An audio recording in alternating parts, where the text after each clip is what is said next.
Tervepä terve, or just hello. Welcome to Operation Majority review here on Rauta.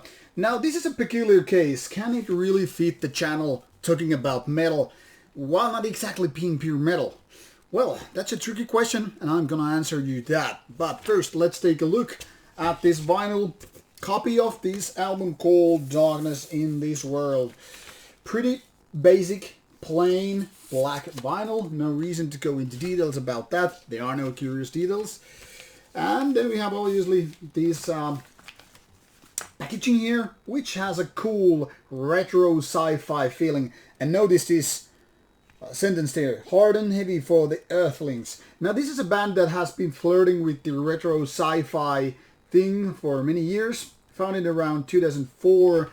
This band has been doing their own kind of a nostalgic retro rock versus somewhat heavy metal, classic ways. I'm talking about 70s and 80s here, mind you. And then of course a little bit progressive rock. What could go wrong with such a combination? Now, given that this band is not on Metal Archives, one can only wonder why. Maybe it's too rock for the people out there. I really don't know, don't really care.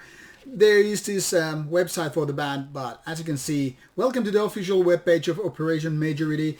This page is currently under development, so meanwhile please visit our Facebook page, and that applies to the various links right there. So there's not really much to see, so in case you want more information, find things about related to this album and the previous ones or whatever, just go to the band's Facebook page. Anyway, so this is all about nostalgic rock and roll meeting old school heavy metal meeting progressive rock and, I don't know, space rock and all that stuff.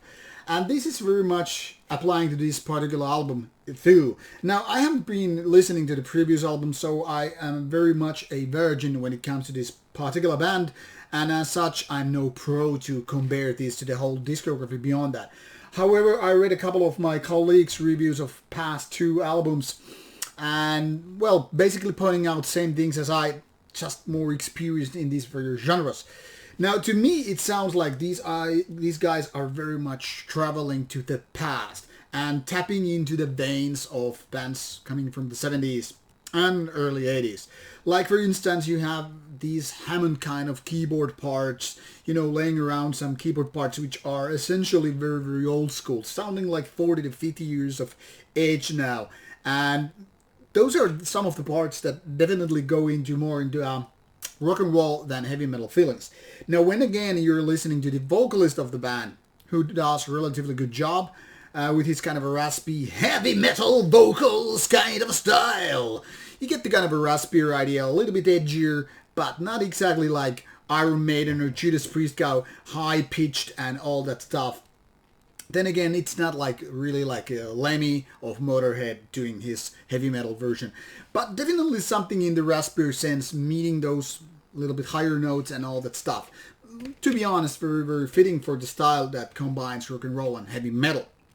Now, individual riffs and guitar solos are one thing that kind of make this mix up of things. I mean, there are parts that definitely sound like Pink Floyd to my ears, and then again there are riffs and parts which are more like some vague recollection to the 70s and early 80s heavy metal band riffs, which I cannot really name because that's never been my forte or area of expertise. Not that I really have once, but I mean, compared to my experience, say, death metal or black metal, this is more unknown territory for me, so I can't really do that kind of a name dropping, if you will. So in case you're pondering like, hey Jerry, is this more about blah blah blah or blah blah blah? Like, if you would ask me, is this more about Led Zeppelin or, I don't know, other bands of that era, like, I don't know, I couldn't really say about things like that because I never basically listened to those classic heavy metal or rock metal bands back in the days. But obviously I know a song or two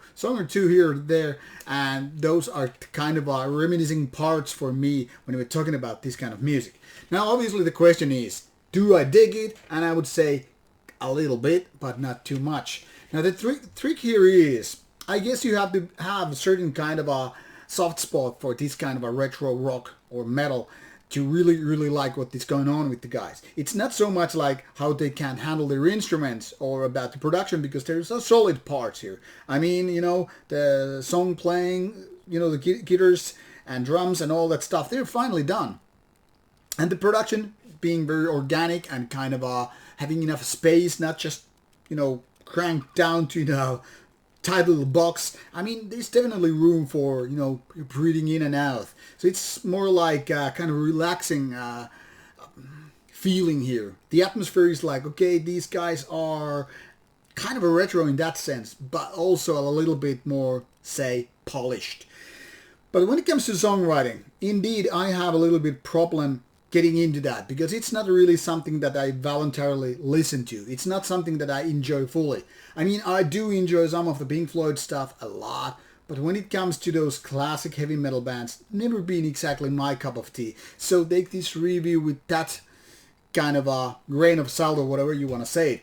I would say if you're into 70s and 80s kind of stuff, this is something worth looking for, something worth listening to, but just don't expect this to be the next big thing. This is not your next Led Zeppelin or whatever band you are referring to when we're talking about these ages or decades past.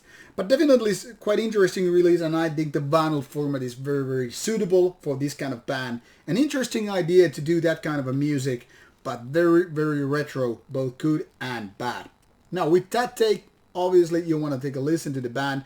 I couldn't find this particular album on Bandcamp, only the earlier one.